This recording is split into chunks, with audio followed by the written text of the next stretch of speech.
Институциите не го гледаат инвалидитетот на 32 годишната самохрана мајка Сања Оделчево.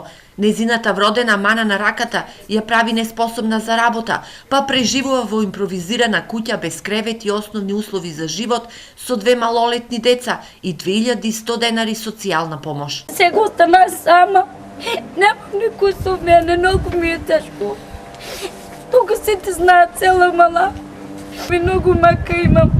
Немам ништо, ни кибиња, ни пустилина, ни дрва, ни ништо немам. Поглед ништо е тоа што живеам. Оваа жена не знае како да си ги оствари своите права за да добие документ за инвалидитетот, а со тоа и дополнителна парична помош или можеби вработување. Стари документи многу давна не сум зимала. Ише во Штип бех на комисија на докторка ме созби вака.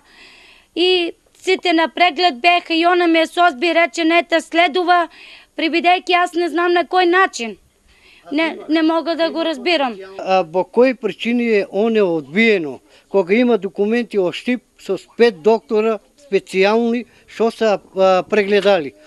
И на неи се раците преплетени, никако не може. На неи беа залепени раците. Јас сум дал 1000 марки тогашни пари, у Немачка сум ја водил, одлепил сум и раците.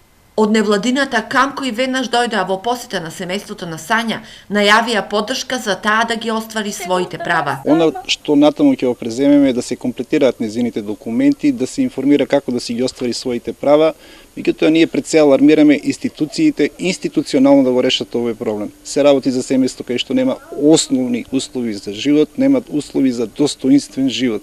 Инаку, според истражувањата на граѓанскиот сектор, 27% од населението во Македонија или 60 до 70.000 семејства се семејства кои преживуваат на социјалното дно.